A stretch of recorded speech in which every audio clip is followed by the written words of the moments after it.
아래 워크시트에서 우리 성명이라는 게 있대요. 지금 성명에 보니까 지금 A열에 쭉쭉쭉 이렇게 이제 쭉 들어있죠. 이 성명들이 두 글자이고 그리고 실적이라는 게 있대요. 그 실적이 지금 B열에 쭉쭉쭉 이렇게 이제 들어있는데 이곳에 들어있는 이 실적이 전체 실적의 이제 평균보다 큰 그 데이터를 필터링을 하고자 한대요.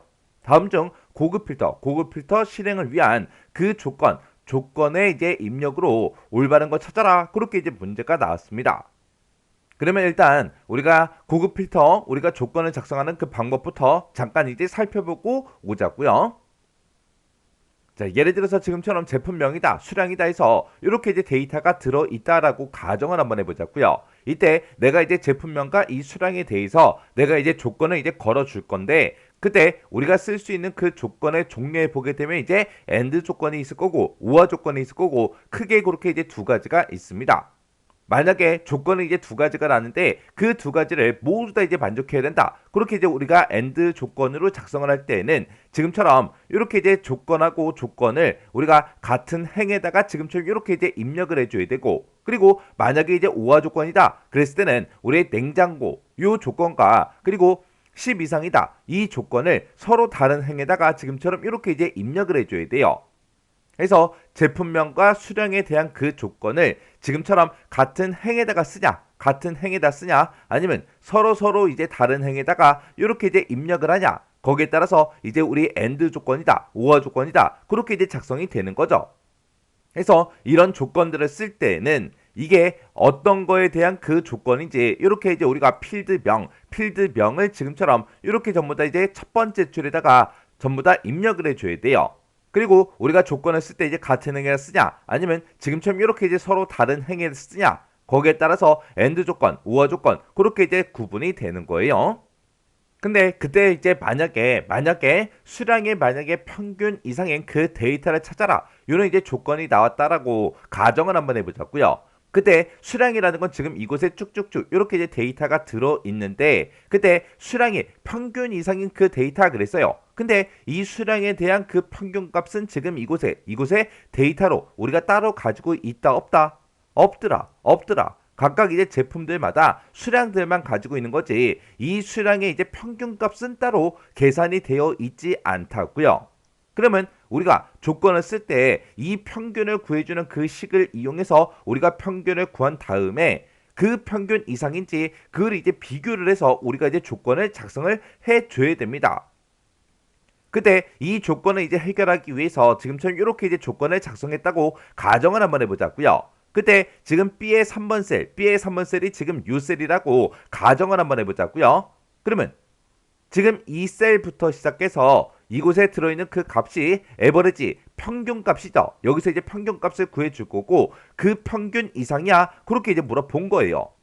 왜? 지금 이곳에는 내가 가지고 있는 이 데이터에는 수량만 가지고 있지 수량의 평균값이 따로 없기 때문에 지금처럼 에버리지라는 요 함수를 이용해서 우리가 평균값을 구한 다음에 그 평균값이랑 B의 3번 이 첫 번째 셀이랑 이제 비교를 한 거라고요. 근데 지금처럼 이렇게 이제 조건을 작성하게 되면 두 군데가 이제 잘못되어 있어요. 그 두 군데 잘못된 거 한번 찾아보세요.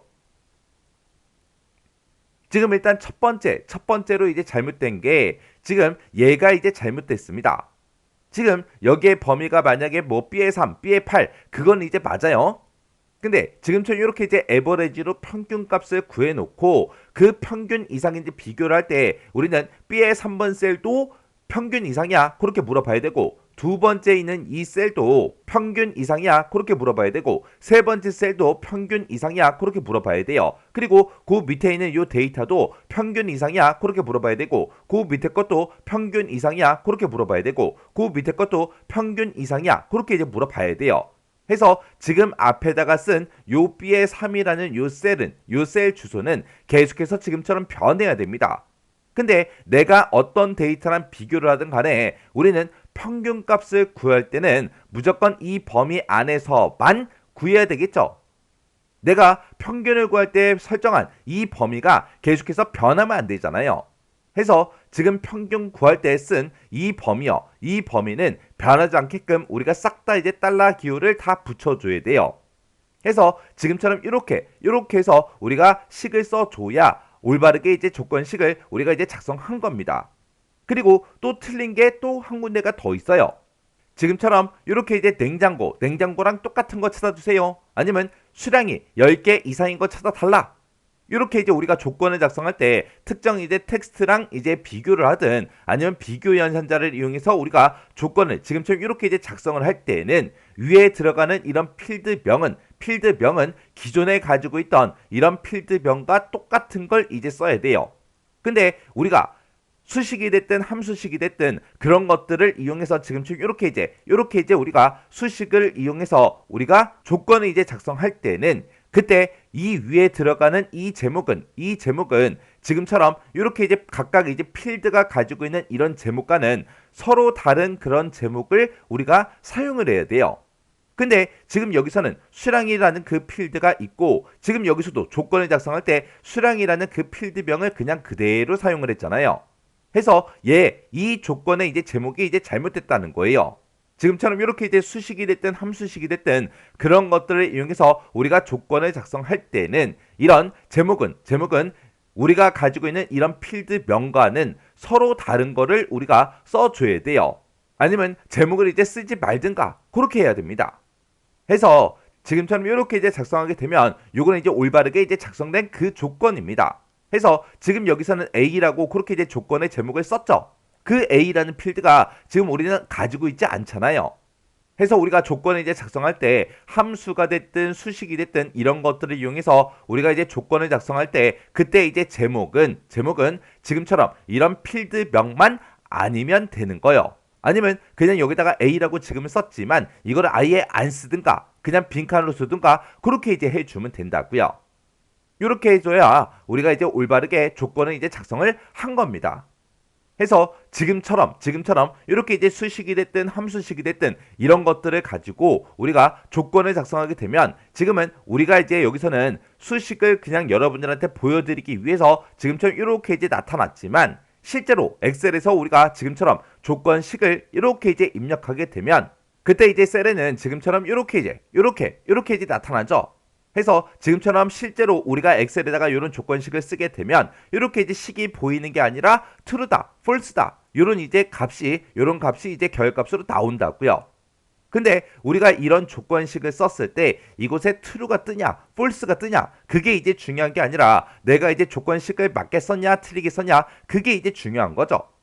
그리고 지금처럼 이제 내가 조건을 이렇게 쓰더라도 AND 조건이다, OR 조건이다 쓸 때는 얘랑 똑같이 이제 우리가 똑같은 방식으로 이제 작성을 해주는 거예요. 만약에 AND 조건이다 그러면 같은 행에다가 쓰면 될 거고 OR 조건이다 그러면 서로 다른 행에다가 우리가 조건을 써주면 되는 거예요.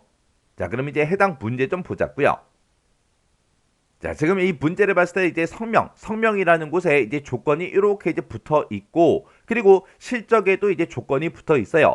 성명이 이제 두 글자인 거 찾으래요. 그리고 실적은 전체 실적의 평균보다 큰 그 데이터를 이제 찾겠대요.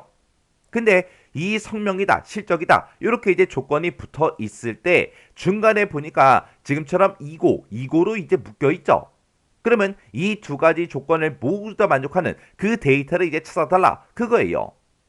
그러면 일단은 성명이 이제 두 글자인 걸 찾을 때 지금처럼 우리가 조건을 작성할 때는 만능 문자, 와이드 카드, 우리 별표다, 물음표다 해서 그런 것들을 이제 사용할 수가 있죠. 그때 물음표가 이제 한 글자를 이제 대신해 주는 거예요. 근데 여기서 이제 성명이 이제 두 글자인 거 찾아라 그렇게 나왔으니까 지금처럼 우리가 조건을 이렇게 이제 전부 다 이제 작성을 해 주면 됩니다. 그러면 이 성명에서 이제 우리가 조건을 쓸 때는 특별한 이제 함수식이 됐든 수식이 됐든 그런 것들을 쓴 게 아니기 때문에 원래 우리가 데이터에서 가지고 있던 그 제목과 똑같은 그 필드명으로 조건의 이제 제목을 이렇게 이제 써주면 되는 거죠. 그리고 실적에 대한 그 조건은 전체 실적의 평균보다 큰 걸 찾아라 그렇게 있어요. 근데 지금 이곳에 실적이 쭉쭉쭉 들어 있을 때 실적의 평균값이 따로 이제 계산이 돼 있다 안 돼 있다? 안 돼 있더라. 그러면 우리가 지금처럼 이렇게 이제 조건을 작성할 때 average라는 그 함수를 이용해서 우리가 평균값을 지금처럼 이렇게 이제 구해 줘야 된다고요.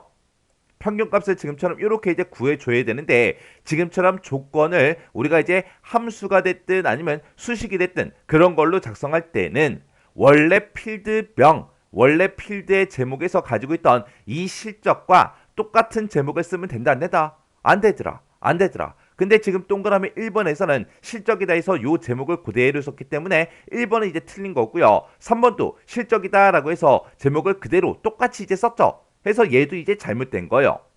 그러면 1번하고 3번은 일단은 정답이 아닌 거죠.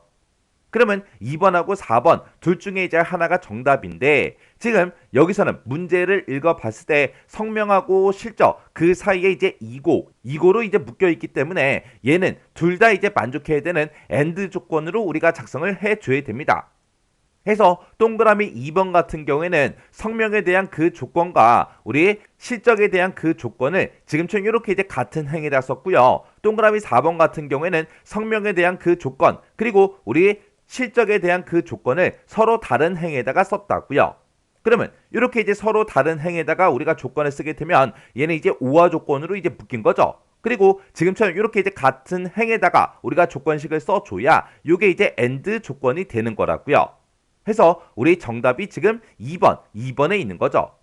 그래서 우리 동그라미 2번이 정답입니다.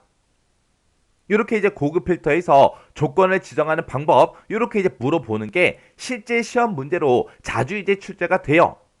그리고 나중에 이제 여러분들이 실제로 이제 필기 시험에 합격하시고 실기 시험으로 넘어가게 되면 이렇게 우리가 조건식을 직접 이제 작성을 해서 고급 필터를 수행하는 그런 문제가 실기 시험 문제로 나온다고요. 그래서 고급 필터 이제 조건을 지정하는 이런 방법에 대해서 여러분들이 필기 공부할 때 정확하게 공부를 해 놓으시면 나중에 실기 시험에 넘어갔을 때 쉽게 공부할 수가 있습니다. 해서 고급 필터 조건 지정하는 방법 정확하게 머릿속에 집어넣고 지나가시기 바랍니다.